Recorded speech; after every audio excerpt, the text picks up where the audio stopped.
Nah, I'm gonna take. Listen, give me Russell Westbrook, Gilbert Arenas, and Antoine Jameson, and we good. We bodying everybody. You mean the Washington Bullets for sure? Definitely the Washington Bullets. And we signing Jordan Clarkson because we need somebody to throw hands. Oh God! Get a crazy Filipino to throw hands. Yeah. Listen, that's all we need right there.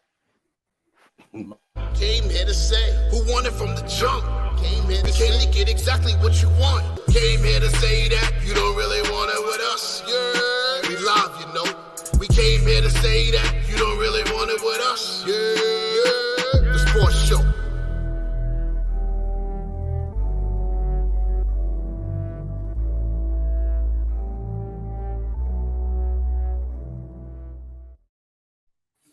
Yeah. Yerrr. Yeah. There we go. What's going on, ladies and gentlemen? Welcome back to another episode of the Yerrr Sports Show. I am your host, Big Baby, a.k.a. the soul of R&B.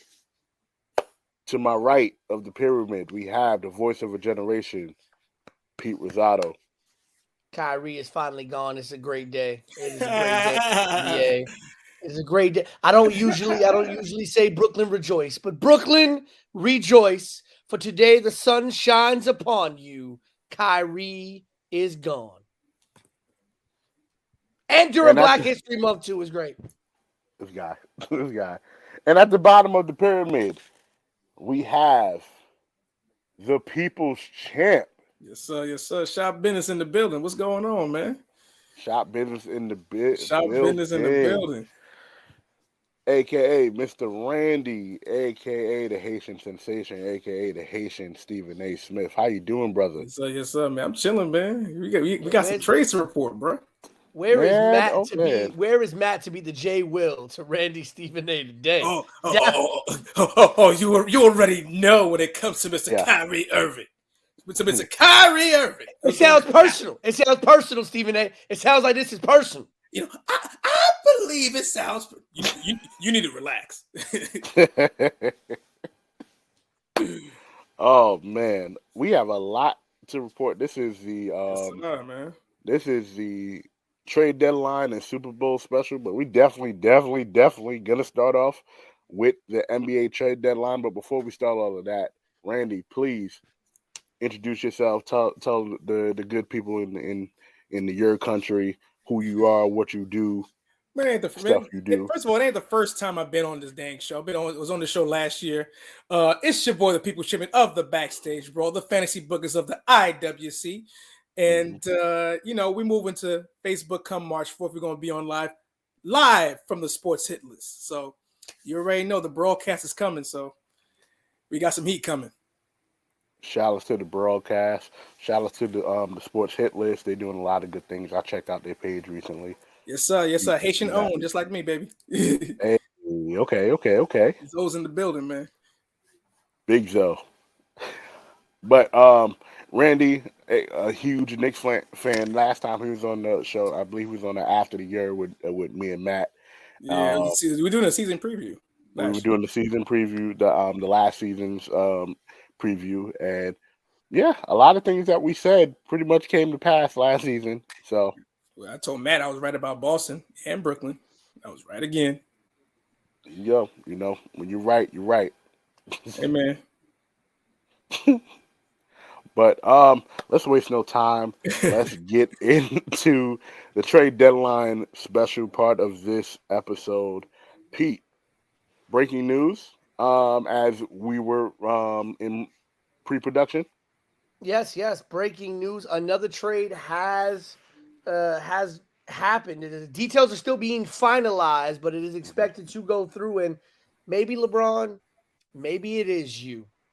Russell Westbrook traded from the LA Lakers in a 3-team deal that will net the Los Angeles Lakers D'Angelo Russell returning back to LA, who once unceremoniously dumped his ass, returning now to LA as Mike Conley goes to, I believe, Minnesota. Yeah, Mike Conley going to Minnesota. and Russell Westbrook going to Utah. But that's a very good pickup. A lot of questions there about whether Russell Westbrook will actually even leave LA. Randy, tell us about this. Russell Westbrook staying in LA even though he was traded from LA. Well, first of all, to Pete Rosado of the Yerrr Sports Show, a lot of Haitian Stephen A. Smith to educate you in terms of what's going on with Russell Westbrook. He ain't going nowhere in the state of in Los Angeles. He's staying in Los Angeles. He might not be a Laker, but he could be a Clipper.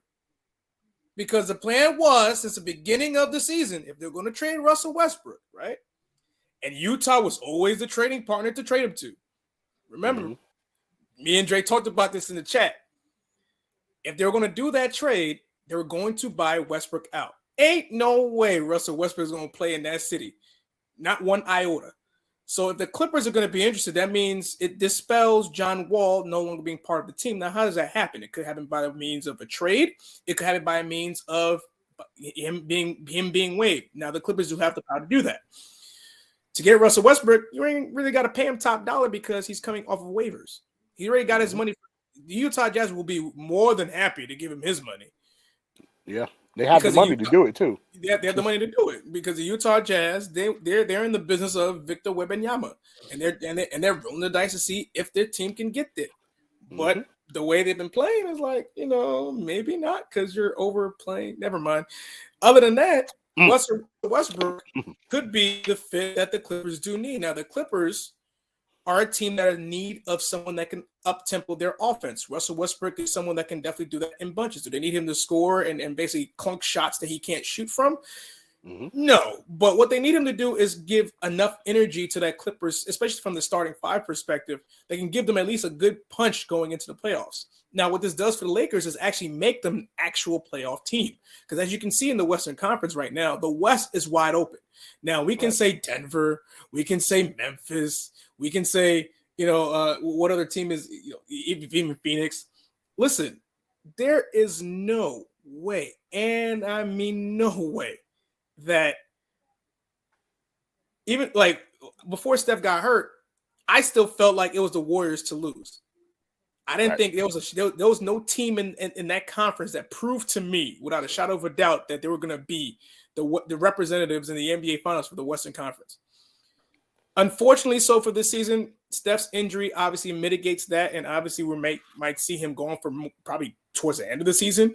Who knows if Golden State is able to basically keep up with that going into that. And people were kind of considering the fact that this season, like last season, winning the championship was it. So, who knows, man? And there's a lot of questions in the West, as you said, Randy. Just a lot of questions as to who's gonna win that West. I mean, listen, I hate to say this, okay? The best team in the West is also the worst team, one of the worst teams in the West, and that is the Los Angeles Lakers. When Anthony Davis and LeBron James are both on the floor, okay, and they're both healthy, this team plays fantastic. They don't have enough supporting pieces around them. And now you have a young player in D'Angelo Russell who's going to be a lot more dependable than Russell Westbrook is, especially from a scoring standpoint. Okay, because we saw the kind of issues Westbrook went through last year, and he struggled with his shot even this year. You get a little bit of a better facilitator, I think, in Russell than you do in Westbrook.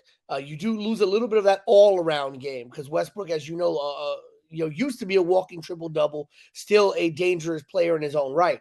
But the Lakers are just the most difficult team to forecast because they can be really, really good and they can be really, really bad. Like, we'll talk about this later when we talk about LeBron and his new record. Like, no one talks about the fact they lost to the Thunder, right? They lost to the Thunder. And a team that has Anthony Davis and LeBron James should not be losing to the Oklahoma City Thunder. But, you have the walking triple-double, hashtag probably going for his third MVP in Nikola Jokic in Denver. Joel Embiid. Okay. If I agree with you, but if Nikola Jokic is a triple-double every game, you can't tell me he should not be the MVP. But here's my thing though, and especially when it comes to Jokic being the MVP. Yes, he puts up great stats. Yes, he's probably like the game is so easy to him because when it comes to European players, they see the floor, especially American style basketball, kind of like the same way, you know, people from let's put it wrestling references real quick into how people from the Indies and Japan and Mexico, how they come into like WWE or AEW and they just like it's easy to them. Like listen, right. Jokic plays basketball like Sol Roca took to wrestling. Like that's what I'm saying. Like like honestly, like he's just having fun. Like there's a reason why Luka's killing right now. Like Luka is killing not because he's like this and the third, it's because the game is so easy. Whereas why you see him in Eurobasket, like how hard it was for him to get a bucket. You didn't hear a peep from Jokic in Eurobasket. When it comes to the league in the NBA, it's easy because it's like the NBA is a WWE. You know, you have to work a certain style when it comes to playing in the NBA. You know, right. I'm not saying the fact that, you know, 450 of the best players on 30 teams can't play overseas a certain way, this and the third, because they can. It's vice versa. But when it comes to European players, they're very fundamentally sound. So when it comes to America, everything is just so diluted in terms of American style basketball. American basketball today is dribble a little bit, shoot a three, dribble a little bit, cut into lane. Threes and dunks. If there's threes and dunks, there's no strategy. So when you see a guy like Jokic, he provides strategy to the game and he manipulates it to his will. Mm-hmm. You know, that's what makes it so easy for him. But for me, where I say Joel Embiid is the MVP, I feel like he's the MVP because, especially he was robbed last year. I believe that if he played enough games, he would have won it. The reason why I feel like he's the best dominant center since Shaq. Yes. Like, Jokic can be this modern day version of Arvydas Sabonis if he never got hurt in the 90s. Which is basically Sabonis would have got to the league. If Sabonis would have got to the league early, that's who Jokic is today. 5-10 years earlier, you have a much different league. And you hear people that say, "Oh man, Larry Bird can never play in this era. He's too slow. This and the third." Are you watching Luka Doncic? Hey Matt, you hear that? You hear that, Matt? No. Me and Matt have these conversations in the chat, like, okay. and there are times where just Matt's defense. Oh, but Julius Randle still ain't shit. Like, okay, Julius Randle ain't shit, but Julius at the same time, he's a 2-time All-Star right now. All right, so you better shut the fuck up when it comes to that. That's one. Two. Like. The game is easy before when it comes to Embiid, like the stuff that he's been doing and the fact that he also outplayed him just 2 weeks ago on national TV. Right. Listen, like, I'm not going to use Matt's terms. I'm not going to hold you on that, right? Like you make not one false point about Joel Embiid or about Nikola Jokic, but at the end of the day, you know, the game is judged on statistics, right? It's why, and we'll get into this a little bit later. It's an analytical game, which is why I hate these fucking like computer nerds. It's like, oh, he's averaging all these numbers. He should be MVP. You might shut the fuck up. No, but there's an eye test to it too. There is an eye test, but at the end of the day, when you have a guy who's averaging double-digit assists, double-digit rebounds, double-digit points in the 20s, it's not like this guy's averaging 11, 10, and 10, right? He's averaging damn near 25 plus points a game. Okay. He's averaging over 10 rebounds a game easily. And he's got 10 assists, right? And, yes, I think they've watered down the triple-double nowadays, but it's still hard to do. Nikola Jokic is out here almost every night. Listen, there's a reason why FanDuel and DraftKings and all these places, you try to bet a Nikola Jokic triple-double, it's like negative 7,000 every game, regardless. That's easy money. It's like, easy money. It's ridiculous for this guy. Listen, you get more money betting that he doesn't get it. Right. And you're probably going to lose most nights because most nights he's going to get it. But he had one by halftime. Yeah, in their last game. He had it in less than 24 minutes. Yeah. You know, it's ridiculous what he's able to do, and I'm not going to dispute anything you said about Embiid. I think this is a 2-horse race unless somebody else emerges out of nowhere or does something ridiculous, or one of these two men get hurt. And I don't wish that on them at all. Well, a distant third. All right. With respect to Jason Tatum and what he's doing out there in Boston, he's on pace right now to be the first Celtic ever to average 30 in a season. He's also being part of that team, the dynamic duo between him and Jaylen Brown, and the complete team that the Celtics have. Why actually have coming out winning the NBA championship? I haven't winning it all this year because they are out for blood. Like literally, like if the Warriors were on the other side, like they want the Warriors. Like for them, yeah, if they win the championship, yeah, they'll be happy. But they wanted to beat the Warriors because of what happened the season prior. They ain't gonna get the Warriors. They're not gonna get the Warriors, and that's what makes the West situation so like I don't trust the Nuggets. No matter how great Jokic is and how he sees the game, but when it comes to the playoffs, it's not him. It's the rest of them that shrink in the biggest moments. As great Jamal Murray has been in recent years, he shrinks in big moments. Yes. As talented as Michael Porter Jr. is, who has generational talent, he's also injury prone and doesn't have the heart when it matters. So, and then you look at Memphis, all they do is talk. All bark but no bite. So, you know, as talent, and I love Ja. He reminds, he's a version of Iverson to me in terms of what he's bringing culture into the league. He might not play like him how he used to, but the way his aesthetic, the way his swag comes to the game, that's who he reminds me of. And the way the Grizzlies remind me of is like the Sixers, but the Sixers never talked like that during Iverson's time. It was only Iverson's game that did the talking. So, but they're not going to go far because they need an adult in that locker room. So, you know, and Phoenix, they're going through their own shit right now because of the fact that, one, they just sold, you know, the team to somebody new. 2, DeAndre Ayton don't want to be there. He should have been in Indiana, been traded for Miles Turner since the start of the season.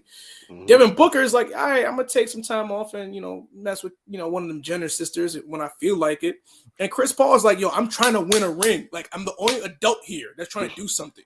And because of that, my issue with Boston. My issue with Boston is that once you get past Tatum and Brown, the points per game production really drops. Tatum's at 31, Jaylen Brown's at 27. Their next highest scorer is Malcolm Brogdon at 14.5. That's fine.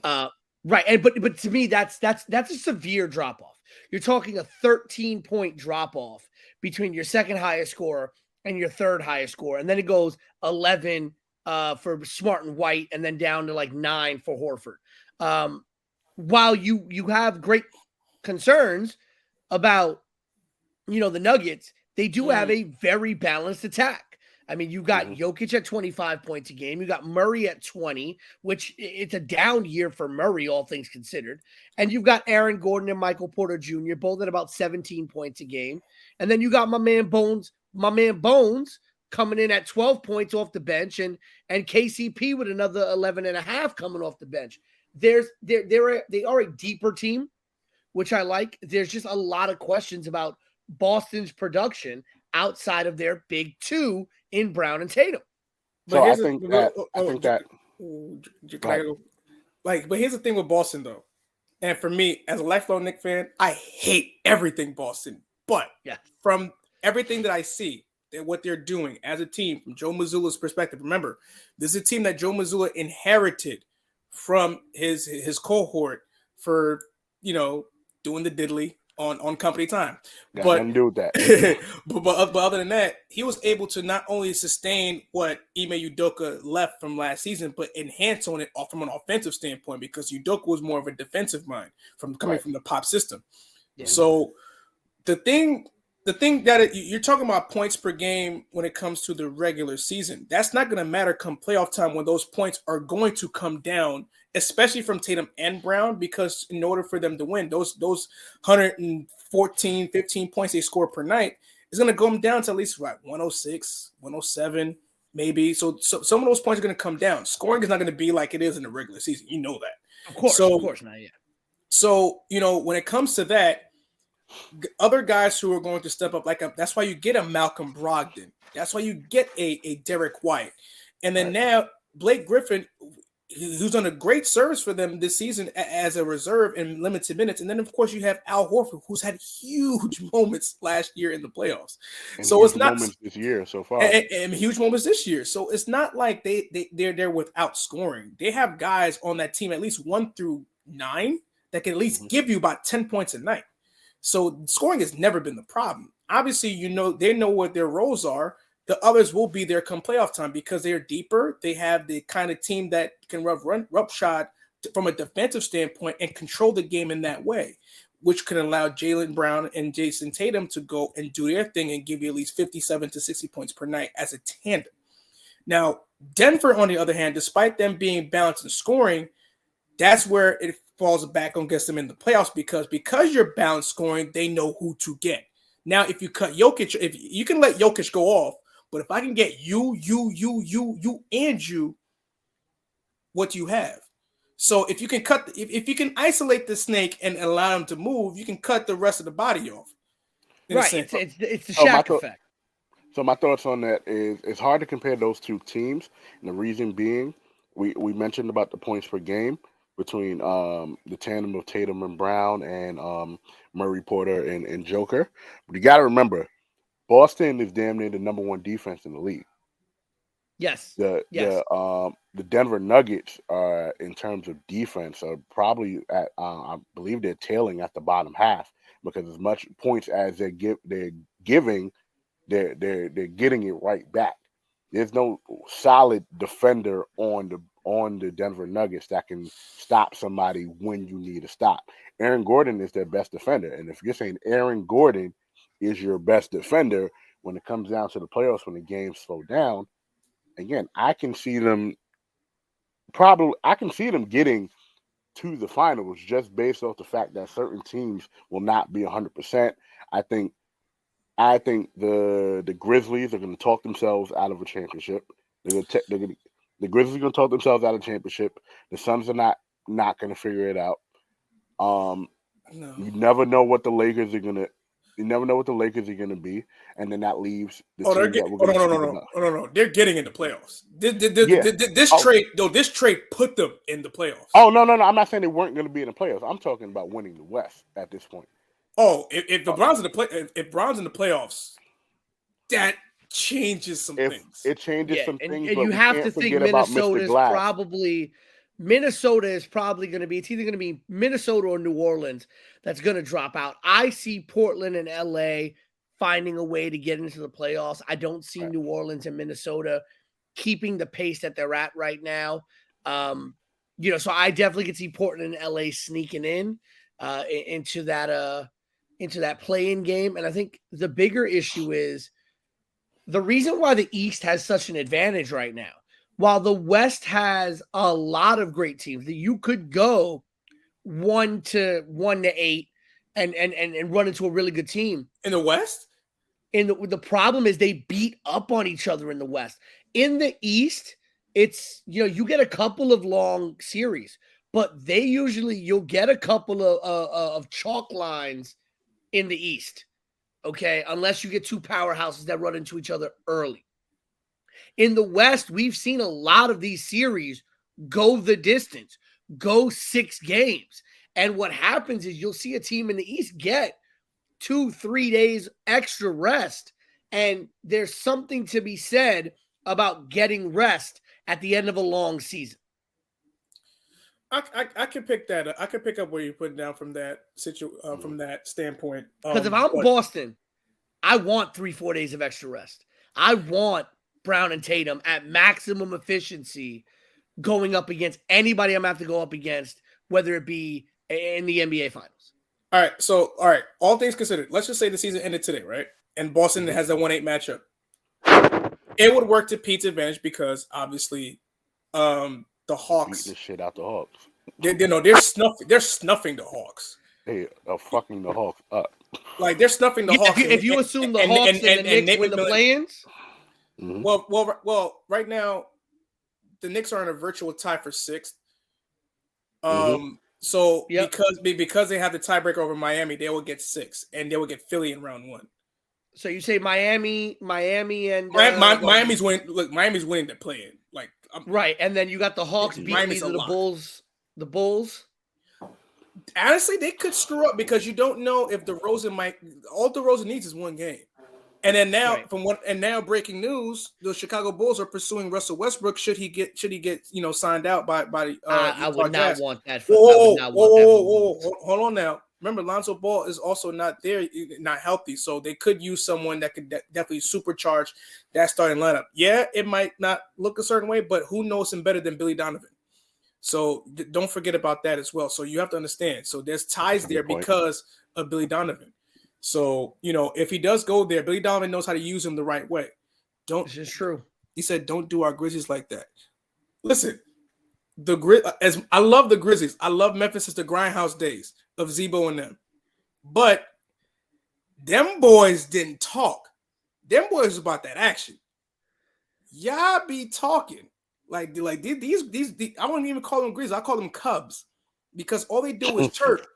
And then you get Dylan, El Chico DeBarge over there and Dylan Brooks, yapping at spectators out and trying to cause fights. The man you got to worry about is the league leader in blocks per game, Jaren Jackson Jr. Who only averages 5 rebounds a game, and that's what pisses me off. I mean, how the hell you a 6'11" and bigger than your daddy, a much better shooter than your daddy, when he was on the Spurs. Mm-hmm. And blocking everything in sight. Blocking everything in sight, but you can't grab a goddamn rebound to save your life. Well, that goes back to the immaturity of that team. They need an adult, and Steven Adams and can't. Not only Steven Adams. So he cannot be the adult. He cannot be the adult in the room and be their best rebounder. Like Xavier Henry or Xavier Tillman and other guys that are on the team got to get rebounds. Like you can't expect Steven Adams to get 20 rebounds a game. And if you're in a 7-game series, you can't expect them to average 15 to 17 fucking rebounds and try to get all the offensive boards, which he leads the league in. Maybe they should trade for one of the 17 centers the Magic got. Bol, they try to make Bol available. Mo Bamba's available. Mo Bamba's like 7'1" and still came in. Mitchell, never mind. When Wendell Carter Jr. is your best rebounding center, there's a problem. There's a problem. But that's the thing. We've noticed this in the current gears of the NBA, where smaller rebounders are better than larger players. This goes back to damn near Rod. Well, we're not going to go that far. But Draymond Green is one of the better rebounders in the league, and he is 6'7". He's not. He's 6'5". Oh, but this also goes to the space. That also just talks to the space that they play within the NBA now. When we're talking about just, everybody gives each other space. There's a lot of open space now in the NBA versus back in the day. It was a lot different. It was a lot different because you played down low. Your centers and your power forwards all played down near the basket, and there was not a lot of space down there. It's very different now. You don't see as much hard boxes out there. You don't see as much heavy rebounding like you did back in the day. Like, honestly, you thought he was bad back then. Rodman would be cleaning up in today's NBA. Listen. As a biased Knicks fan, Patrick Ewing barbecue chicken every night. Yep. Barbecue chicken. Like, imagine Shaq now. What? Oh my God.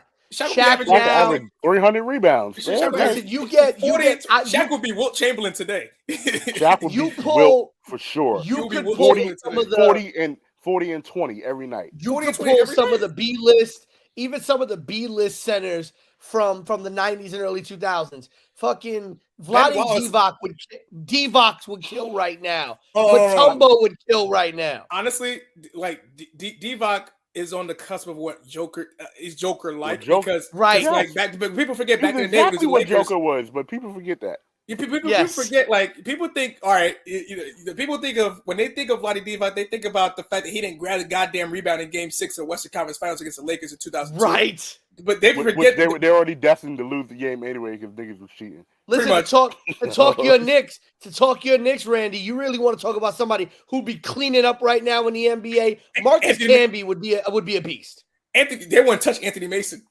Nope. Oh yeah. Nope. Anthony Mason had the whole lane to himself because Anthony Mason. You got Alonzo Mourning, Michael Cage. You got guys. Oak, like Kevin Wilson, his T-Rex arms can grab more rebounds than Jaren Jackson Jr. Big Country Reed will be over there dogging niggas. Don't say that near Shaq. Don't say Big Country around Shaq. Give him the shakes. Big Country gave Shaq the business back in the day. The business. But we talk, we talk about how the NBA has changed so much. Like you get, now you've got guards.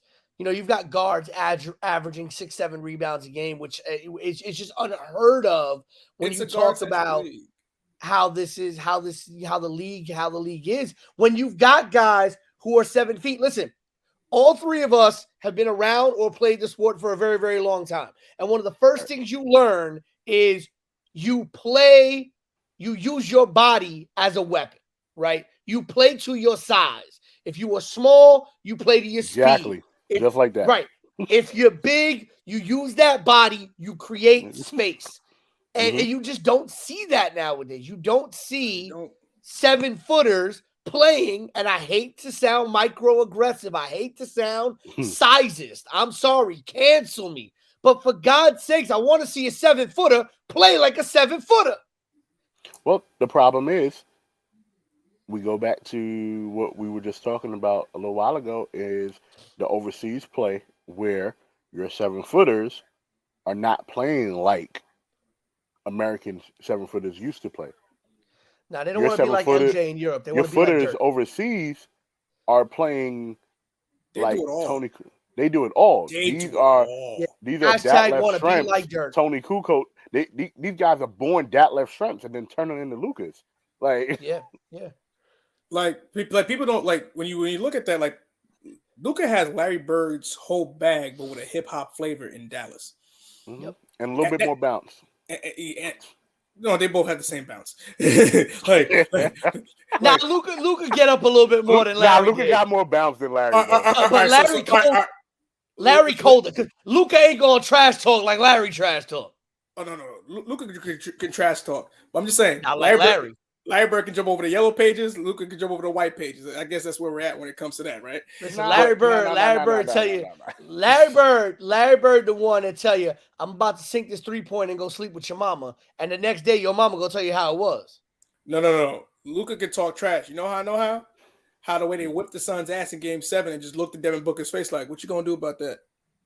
Listen, we ain't going there with Devin Booker. Okay, let's not blame that melanin deficient white boy. Okay, because Devin Booker, don't do Devin Booker that, ain't hard. Devin Booker not hard. Okay, no. Devin Booker about that life. When I saw what he did for his teammate, his dude in that when the elevator come and just start whooping ass. Devin Booker about that life. Call me when he gets. Nah, he could be bad. But call me when he Matt Barnes bad. So when he has to ride like 30 miles just to whoop Derek Fisher ass. Yep. Call me when he Matt Barnes. Call me when he Spreewell bad. Okay. No. See, you don't want to go Spreewell bad now. Like you want to choke a coach and then get a 2x4 and come back. That's some crazy shit. I mean, listen, you got to do what you got to do. You got to do what you got to do.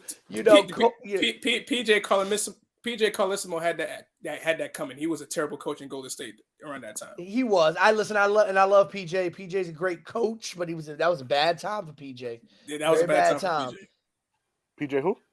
Carlesimo. AKA the man Spreewell choked out. Hey, it had to happen. No, it had to happen because he was like, yo, he looked at Pop dead on the bench like, yo, trade for me now. I don't want to play for this dude anymore. And then PJ Carlesimo disrespected him, bro. Like I don't know what to tell you, bro. Spreewell did what he had to do.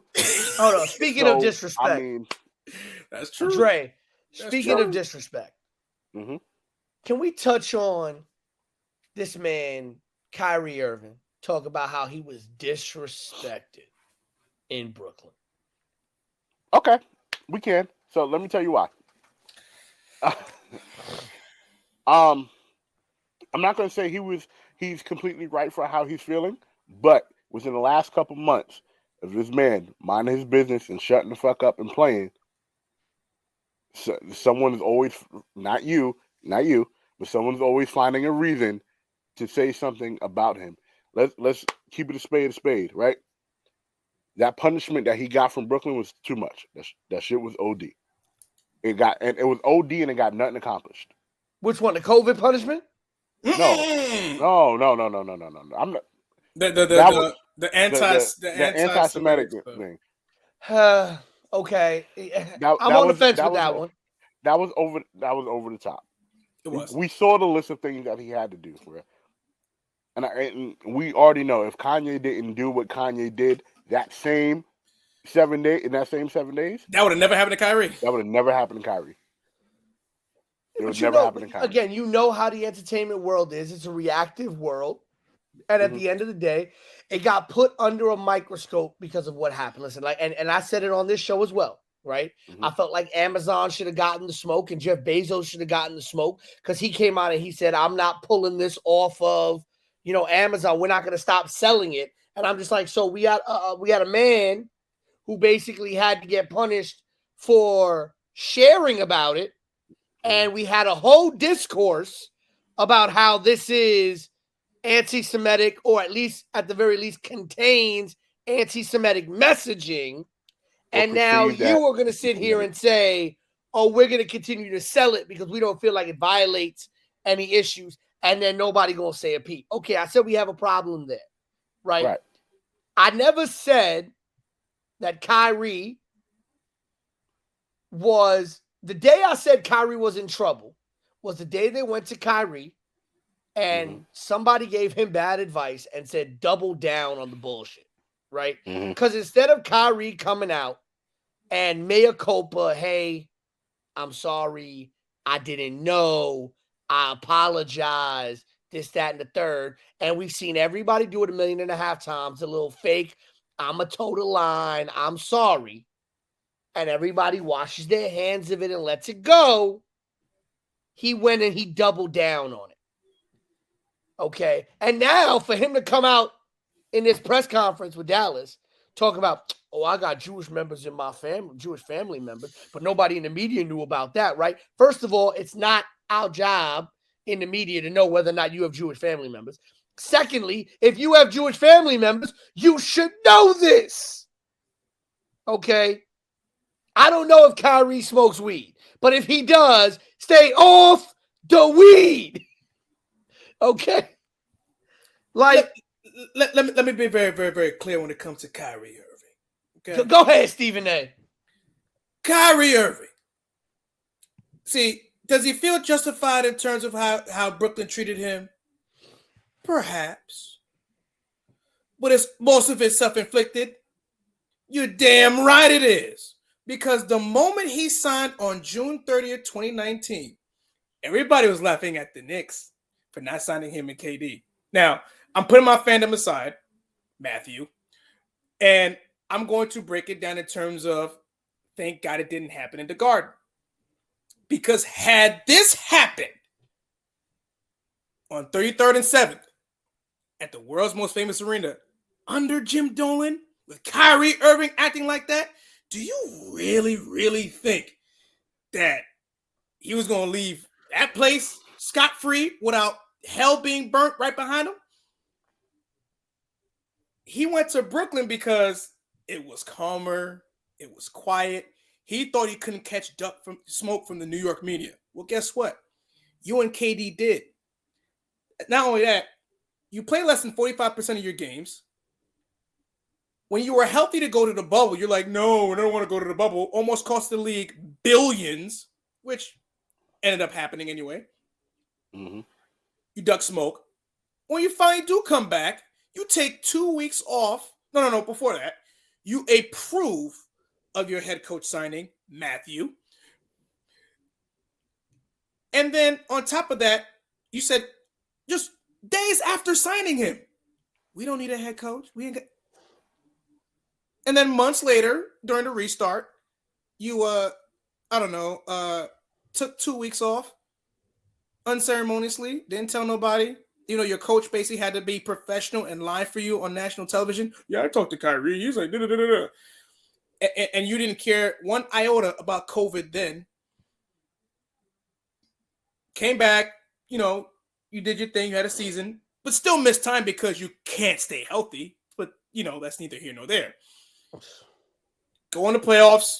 You hurt your ankle in game, like it was game 5. Because you hurt your ankle in game 5.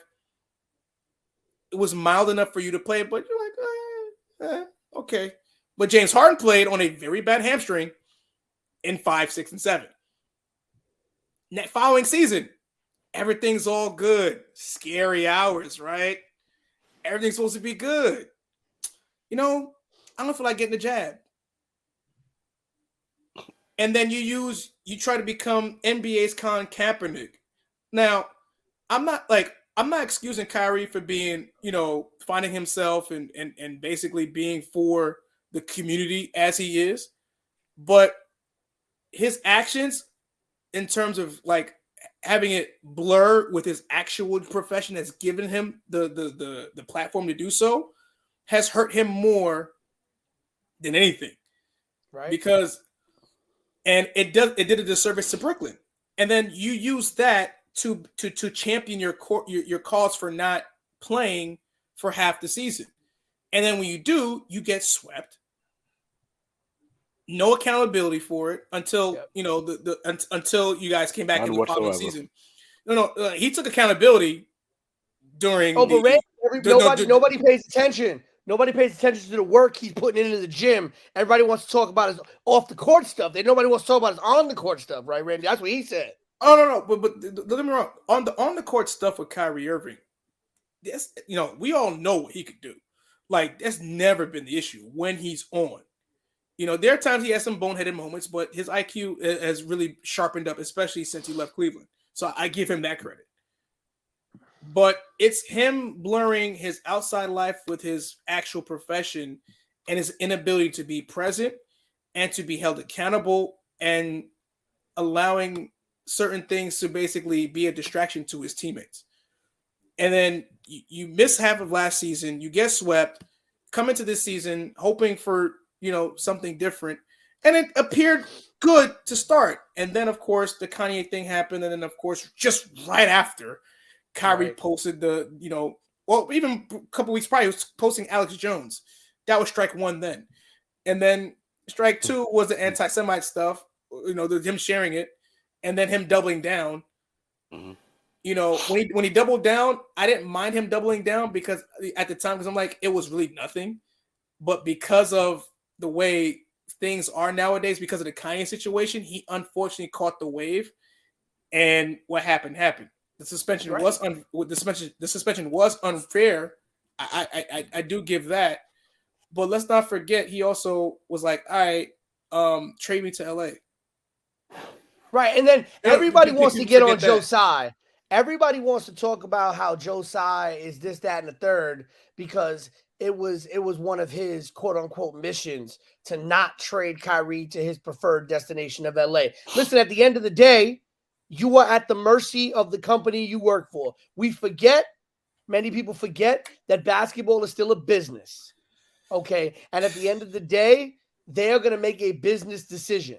I am not going to sit here and make you happy after you've made my business miserable, after you've made having to deal with you miserable, after I've gotten technically no return, no negligible return on investment since signing you. Since signing you, I've lost 2 coaches. Almost lost my best player in Kevin Durant because of your bullshit. I got hoodwinked into bringing James Harden out here and then had to get rid of James Harden to get double hoodwinked to bring in broken-ass Ben Simmons who can't score a bucket if you put him in a room full of buckets, okay? I know 5-year-olds who score more than him at the Dave & Buster's basketball machine, okay? That's good. All right, you gotta relax. No, I'm serious. I am tired of these stat lines. I am tired of these Ben Simmons stat lines. 37 minutes played. 0 for 1 on field goals. 0 for 1. Got like 7 assists and no points. The boy put up 1 shot. Can't even hit that. If you're going to take 1 damn shot, 1 shot, at least make the goddamn shot, goddammit. Okay, we got the only broken thing from Australia. Okay, playing on a damn team. At this point, I would take Luke Longley over Ben Simmons. At this point, okay, I could get more than 4 points a game out of Luke goddamn Longley. Okay, so we got hoodwinked twice, and now you want us to take care of you. You want us to send you to LA to go team up with the only person you've ever been successful with in your entire career in LeBron James? No, you go suck an egg, okay, and go sit in Dallas. And by the way, now you can't get your 4-year extension because you can only get 2 years now. You know what? And everybody want to talk about Joe Tsai and this and this and this. Listen, Kyrie Irving need to understand. It's very simple. Okay? Yes, Kyrie Irving is a great basketball player. There's no doubt about that. He's a fantastic He is player. a fantastic talent on the court. But this is a world and this is a sport where what you do on the court, because we treat sports stars as celebrities and we live in a country that maximizes everything celebrities do. Okay. I don't know why. You are going to have a microscope on you, on top of the fact that you are playing in the media capital of the world. Okay. Oh no, if he'd gone to LA, the same bullshit would have happened. Oh no, that's why he went to Brooklyn, so he wouldn't get that heat. But he forgot, right. He forgot Brooklyn's part of New York. As much as Brooklyn wants to be its own city, I'm gonna bring the Kyrie defender on. Right. As much as Brooklyn is its own city, okay, they are still part of New York. Listen, and I'm gonna steal a line from Rick DiPietro, former Islanders goalie, current co-host of DiPietro and Rothenberg on ESPN Radio. Every morning, I listen to it. I'm gonna say exactly what he said this morning while I was driving to work. The problem with Kyrie Irving is that every time we talk about Kyrie Irving, we have to preface the statement by saying, I think Kyrie Irving's a great player. I think Kyrie Irving's one of the best. I'm not talking about Kyrie Irving's talent. The fact that every time we talk about Kyrie Irving, it can't just be because Kyrie went off and scored 50. It can't be because Kyrie set an NBA record. No, every time we're talking about Kyrie Irving, it's because of some stupidity he did off the court. Stop doing the dumb shit, and then we would focus on your greatness as a player, Kyrie. You know who's hip hop? You know who's his hip hop equivalent? Wale? No. Who? Wale would never get in that kind of trouble. No, talking. Well, I only said Wale because you know Wale, and I love Wale. Shout out to Wale Mania. I do too. The reason why I said Wale because Wale is basically saying, yeah, y'all need to show me love. Y'all need to show me love. Blah blah blah blah. No. But Kyrie and his antics in terms of how it blurs in terms of stuff that he's known for reminds me of his equivalent is Kanye West. He's basketball's Kanye West. Oh, they're the same nigga. Yeah. You know, he's basketball's Kanye West. Like you put Ye on the stage, you give him an NPC, you know he's gonna give you heat if you lock him in a room long enough. Kyrie, you put him on a hardwood floor, you give him an orange ball, he gonna dribble the life out of it, he gonna cross you up. He like his art is that basketball and what he does on the floor with it. Like when we had and Dre, you can attest to this, when we have the conversations with Matt in the group chat, especially when it pertains to the Brooklyn Nets, not once have I got out of character and said the fact that Kyrie's trash. It's more so about his ability to stay on the floor and be a productive member of your team. Now, believe me, when he went to the Nets, I'm like, all right, cool. Like, the first thing that went in my mind, all right, cool. I'm happy that it wasn't Knicks for the scrutiny. Mm-hmm. But now that you got Brooklyn with KD, you better win. Because if you don't win, it's going to be bad for you. Yep. And not even 4 years later, because he didn't honor his contract, he got traded. Not only was it a disaster from jump, you almost, at least for a split second, at least for now, tank the franchise because in case if KD might want out, now the franchise is basically going to have to go in retooling or rebuilding mode. Right. It's not on Joe's side, and I hate to see these black people on Twitter, on Black Twitter going on, it's Joe's side's fault, black man, Jewish stuff, No, stupid. It's because Kyrie himself has made it at least a focal point for him to be as a big of a distraction as possible to not do the job that he is actually great at. Right. And it's unfortunate for that because it's like, he's a dope player, man. He's a hooper. Like, who doesn't want to see him hoop? I don't think at times he wants to see himself hoop. Like he looks for an excuse to get out of work sometimes. Yeah. And that's all people are trying to say. I'm about sick of y'all shit. Y'all not going. And you know I'm right, motherfucker. You know I'm right. Randy, I'm gonna get to your Haitian ass in a minute. You done fucked up, and you know you done fucked up. So I don't know why you eat with your Bronx innuendo sucking eggs and shit. You know what the fuck you did. Don't. See, you was hoping that I wasn't gonna make it to the show. That's why you talking all the shit that you talking. No. Go ahead. No. Not going down like that, brother. Go off, Stephen A, because it's personal for you. Kyrie pays your checks. Josiah is a bitch, and I've been saying it all week. He's a bitch, and you know he's a bitch. I'm sick of this shit. God damn you, man. Did this shit on. This is some bullshit. You really gonna sit there and defend this shit? Kyrie deserves it. Dory, Finney, fucking Smith, you dead ass right now. With all I'm gonna tell you right now, and you can hate me for it. It was the best deal. I already did. It was the best deal. I'm sorry. I will sit here and say it on air. The CP3 deal, as great as CP3 is, I'm sorry. I don't want 75-year-old CP3 who's only got maybe 2 years left in one of his knees, as great as he is. Okay. You know why? Because I can take Spencer Dinwiddie. You know why? Because I can take Spencer Dinwiddie, and if I don't want to keep him, I can trade him off. I can't trade CP3 if I get him.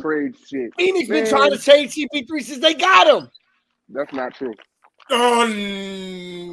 That's not true. They just started. Phoenix been trying to trade CP3 since they got him. Okay. They tried to trade him the second season, to be honest. Right. So you over here telling me they gave him the contract in the second season. Why the fuck would they do that then? Because they wanted to unload the money. What money? They wanted to unload the money. So what am I gonna do? I'm gonna take 75-year-old. I'm gonna take 75-year-old CP3, who in basketball years is 75. Great player, fantastic player, Hall of Fame point guard. Yes. Culture starter. Okay. But I'm gonna take 75-year-old CP3. So hold on. Before you go that route, you just had a whole long ass spiel about how you got an elementary school kid that can score more than Ben Simmons. You don't think Chris Paul can set up Ben Simmons in a way where he can get lives and he can get more than just 8 points? Huh? I want to get rid of Ben Simmons. Fuck Ben Simmons. Hold up. You can't get rid of that contract. I know. Unfortunately, hold on. He has to have value to get rid of it. You don't think Chris Paul? Here we go. Look, boom. Right there. See? That's hate. You ain't a logical thinker. That's that right shit. That's the shit. I love everything Australian. I love everything Australian except for Ben Simmons. Take his ass back. Yeah, I bet. Take his ass back. Give me a Lithuanian transfer student at this point. Just horrible. I take Stephen A. Smith's 2.3 points a game average over Ben Simmons. You might as well just get on the floor too, since you so goddamn talented. I could score more than Ben Simmons. In NBA Ben Live Simmons is a bum. Baby. He's a bum. NBA Live 2005. Pete. You and I both know. He's a bum, and I got the damn vein coming out my neck because you're making mistakes. He may be a bum, but he might clap you on the court. He might clap me. It's fine. Yeah, my 5 foot. Listen, my 5 foot. But you know what? But you know what? Your ass. No, you're right. But listen. But you know what? But you know what, Randy? My 5'10" ass. Okay, my 5'10" ass with one bad knee can still find a way to score a damn bucket in an NBA game. I mean, okay. I mean, I can get an open look. Okay, and I hit it. I hit a 3-pointer before Ben Simmons will. So to kind of tie this Kyrie Irving thing up into what we're one of the last top NBA topics we're gonna speak about. Joe Side's a bitch. With Dallas. Love you too, Matt. So with Dallas Mavericks trading for Kyrie Irving, what other team do you expect to make a big splash within the next 24, not 24, the next 12 hours or so? Let me start with Matt. Start with Matt. Phoenix. I think they're gonna really try to get rid of they're gonna try to dump the Chris Paul and the fuck is this guy named? Crowder, yeah. Crowder. They're gonna get rid of Crowder and Chris Paul because of the contracts. Aiden, they're not gonna get rid of him. I don't know why they're not gonna get rid of his bitch ass, but they need to. It's either him or the coach, and they don't get along. So I mean, clearly they need to make some moves, but I think they're gonna dump those two. I don't know where they're gonna end up. They might end up in I really feel like they're gonna end up in like somewhere in the East that's gonna be serviceable to Kobe Bryant's other light-skinned illegitimate son, Devin Booker. I'm talking about, because Randy has been around for my diatribe when I said Kobe has 2 light-skinned kids, one in Boston and one in Phoenix. He only has one. He has 2. He has 1. He has 2. Devin Booker is fully capable of being one of Kobe Bryant's kids. No, but Tatum got it. Yeah, Tatum definitely got it. But then there's also Kyrie Irving, but we're not going to get into that because, Pete don't understand how great of a talent Kyrie Irving is. Which, by the way, I do think it will work in Dallas, but I just don't think they're going to win the championship. Not this year. No, not this year. I see them making the conference. I see them making the conference because the Western Conference is so up in the air right now. But yeah, I see Memphis making some moves too because they've gone on the backslide. They got to refresh their team, even if that means getting rid of Steven Adams. They need an adult. No. They get rid of Steve Adams. They lose all rebounding. No, but that's what I'm saying. I think they're going to get rid of Steven Adams and get a younger. Like I think the only person you can go get for that kind of situation is Clint Capella, who can definitely rebound because his time in Atlanta is up. Big man on the Timberwolves. Nas Reed. Yeah. I don't think anybody. I don't think the Grizzlies have anything that the. I think they got some guys. They're not going to trade Tillman. I think there's a couple they're really high on Tillman.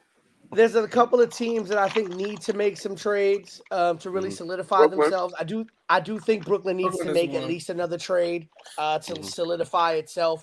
I think it may be time to move on from players like a Joe Harris, who I thought was going to be a really big building block for us for a long time, and he just has not been the same after coming back from surgery. But I think he could be very serviceable for other teams as a spot up three shooter, a la Kyle Korver and JJ Redick.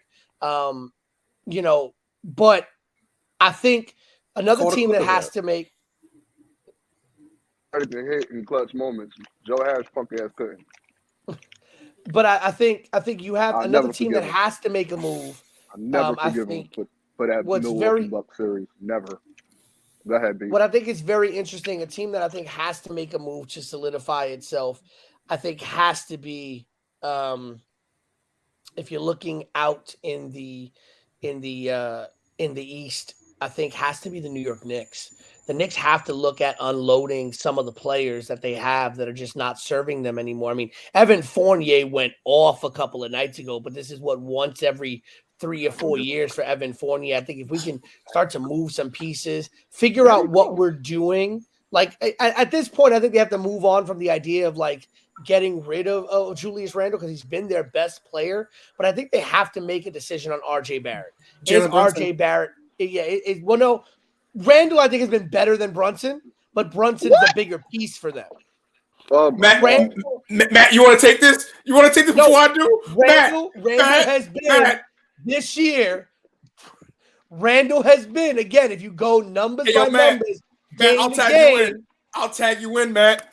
Randle has been better this year. Now I get it. Randle's not going to show up. You gotta relax. Randall's not going to show up when it matters the most. Tonight.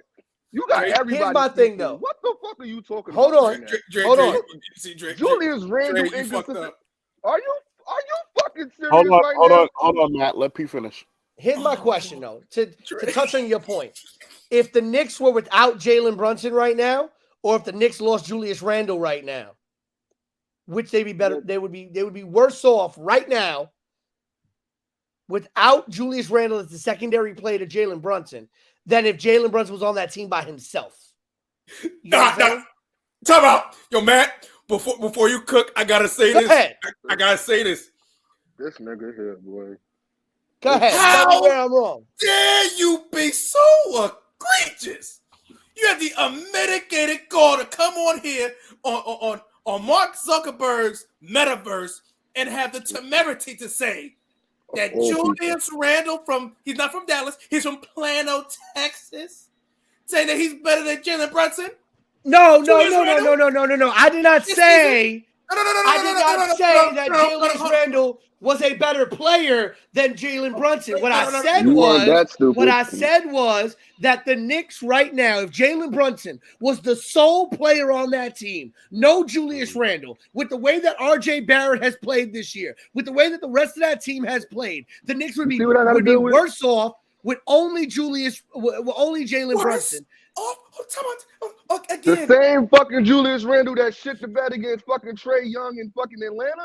Yes, but this time, Julius Randle is the number 2. He's playing like a number 1, but he's not their number 1. Jalen Brunson is their number 1, and it allows Julius Randle to play off. You saved yourself with that, but the fact that you said without Julius Randle not on the floor, must you forget the numbers that the Knicks have without Julius Randle on the floor for an extended period of time?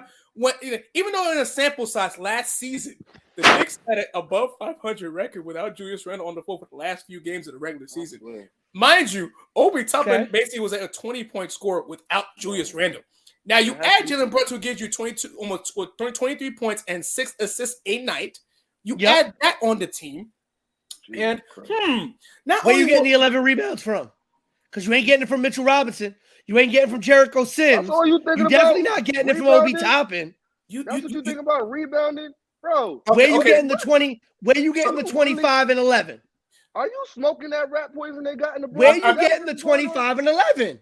I mean, I'll tell you right now. If Randall was off that team and, all things considered, and Ken was still in his rotation. We would celebrate. And who? Fucking celebrate. Hey, sorry. Yo.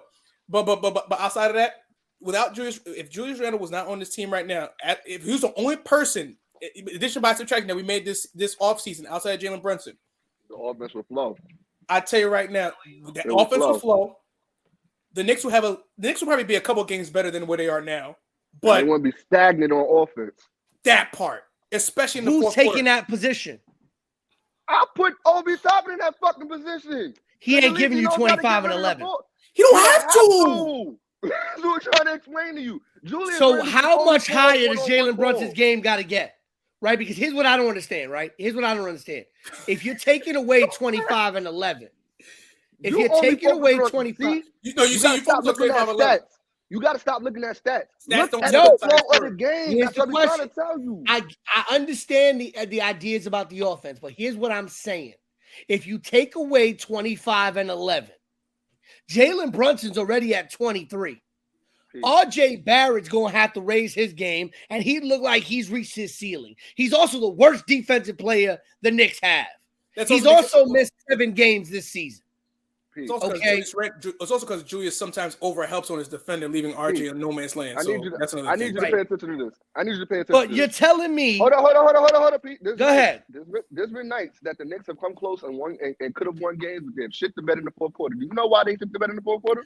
Who did they get the ball to? Because they give the ball to fucking Julius Randle, who can't fucking score in those type of situations. Why? Yes. Because he's a one-on-one player. He is what you are accusing Luka Doncic and Kyrie Irving of being. And mind you, but Pete, I'm gonna ask you one question. Who closed last night? Brunson closed last night. Enough said. And they right? No, listen, no. You're not wrong in situational, right? Julius Randle situationally is not a clutch player. Julius Randle situationally is not the guy. If I'm being honest, if I'm coaching that team, if you're coaching that team, Randy, if Matt or Dre are coaching that team, we know better than to give the ball to Julius Randle in crunch time. And I'm not talking about in crunch time. Yes, Tom Thibodeau and that offense, hold on, Tom Thibodeau and that offense makes stupid decisions in giving the ball to Julius Randle when it is not his forte. Julius Randle was a beast in the first quarter, in the second quarter, and in the third quarter. But in the fourth quarter, Julius Randle does disappear. I'm not saying that. I'm not saying that. But I am saying 1 quarter. But I am saying that Julius Randle has been this year a key and vital part to the Knicks' record.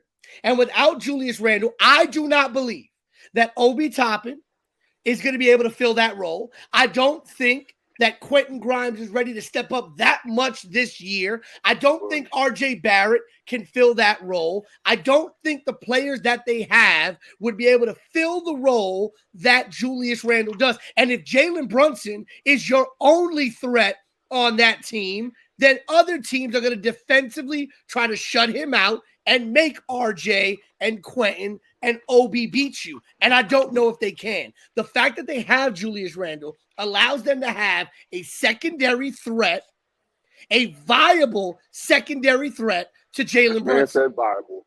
Oh, my God. So, Randy, I will give you the last word before we move on for this section of the show. You get the last word. I'm about to leave. Yeah, so, all right. Matt. But yo. So, Pete, you made a point. All right, the point is, all right, true. Julius has been vital to the Knicks' wins this season, but he's also been vital to the incredibly part of the reason why they lost as well, especially losing at the free throw line as well.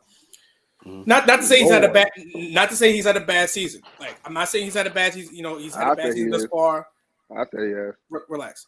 He's averaging 25 and 11. His mental is better because we have Jalen Brunson. We'll see how it plays out in the playoffs. Go ahead. But you said the fact that if he wasn't here on this team, the Knicks would be worse off. Now, I'm not even gonna ask you a question. I'm just gonna state a fact. When Luka was gone for damn near a month, when the Dallas Mavericks last season, right? They won. They were damn near gone for about a month. He didn't come back until late in the first round of the playoffs. Mm-hmm. Not only did Jalen Brunson keep them afloat with that roster of a team, right? Trash ass roster. He also went into the first round and beat a fully healthy Utah Jazz team by himself. Yeah, you can say Luka came back and did whatever he had to do, but Luka wasn't healthy until the Sun series. So that was Jalen Brunson's series. He did that shit by himself. He's already outplayed Donovan Mitchell twice this season, and also in the playoffs. He's also outplayed. Too soon. He's a better pickup than Donovan Mitchell looking like right now. I'll give him that much. Don't say that. I gotta go. So for you to say that he's not able, so for you to say the Knicks just by off of Jalen Brunson's leadership would be worse off without Julius Randle is false. That's a false statement. With only Julius Brunson as their only player? No. As their mainstay of a player. As their only option. If Randall's out, I think the Knicks are a little worse. I mean, he was their only option in the Jazz series last year. He was also their only option when Luka was out again for that month. Luka missed the entire month of Team March in the first round. Not to mention when Luka went gassed out in Phoenix and fucking Jalen Brunson stepped up. So you're telling me if you had only Jalen Brunson, again, it'll be fine. The Knicks offense would flourish. The Knicks offense would flourish. It'll be more balanced scoring. You wouldn't have to rely on Julius Randle holding the ball for 7 seconds of the shot clock. So by the time I agree with that part, So by the time you make a move, that is the main part, Pete. That's the main part. So not only that, maybe you get a Cam Reddish off the bench and actually flourish. This team will actually fly up and down the court. Whoa, we depend on Cam Reddish now. Huh? I'm not saying. I mean, he like if they actually had the foresight to play him. Don't say they. Tom Thibodeau. Tom Thibodeau. Fuck him. I'm sorry. I hated him when he was in Chicago. Couldn't stand him even further when he was in Minnesota. Granted, he gave culture to the Knicks, but one thing remains the same. He don't know how to run an offense. And it's just clear as day. He rides one player. It was Derrick Rose. It was Jimmy Butler. It was Karl Anthony Towns. Then it was Derrick Rose again. Cat ain't now it's Julius Randle. What the fuck? Pete, use your goddamn head. I mean, listen, all I'm saying, and again, yes, I'm looking at the stats. I get it. But I'm looking at a guy in Julius Randle who is averaging the most points in his career, even better than his 2020-2021 season. I don't mean shit. He has y'all are in the same standards that y'all are underperforming. He's averaging the best rebounds of his career outside of his 2021 season. He is, and I think because he is a secondary player now to Jalen Brunson, he is the number 2 option. He is ridden like a number 1, but he has to be that. He is doing this well, I think, and he's going to be so much better for them because of Brunson. Randall cannot be a number 1. But that part, I completely agree with you. That statement that you made, I've agreed with you with that. But where you lost me was the fact that if you have him off the team, the fact that the team will be worse off. No, they won't. I don't know how they replace him. I'm thinking just numbers here. I don't know how you replace Reddish him. And Obi Toppin. I don't think Obi and Cam. I'm going to stand on that. I don't think Obi and Cam can do it. I don't have faith in them. If I were the Knicks, I'm trading Cam and Obi. I'm sorry. I don't want them. Pete, Obi averaged 19 for a month when Julius missed about 10 games the last month of the season. Obi was killing, bro. Yes, but I don't see a lot of evolution in Obi's game. Because he doesn't play it. That's what I'm trying to explain to you. And you ain't see Cam Reddish. Why? You know what's bad when me and Matt are on the same page? I don't see. Pete, you remember the Knicks and Hawks series, right? Yes. You remember the Knicks? You thought that was just Trae Young? You thought that was just Trae Young? All right, Cam Reddish was there, guy. That's what I'm trying to. Well, there was some other players there as well. There were a lot of other players there as well. And John Collins, I got you. My bad. I got to relax. Cam didn't play much in that series, though. Right. There were a lot of other players on that team.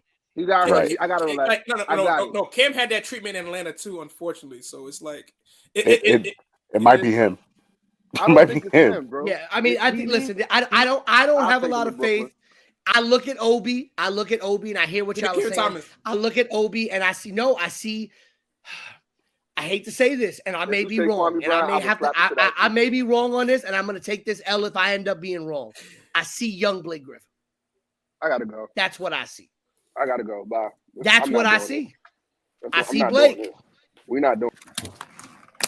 I see Blake. I don't see much else. I see a one-dimensional game. You know what? If this conversation about the Knicks could take us another whole 2 hours. So, but Randy just looking at me like, wait, what? Yeah, Randy just like, what the fuck, bro? I see a one-dimensional game. You see, okay. Move the football. So, yeah, we're just gonna leave it at that.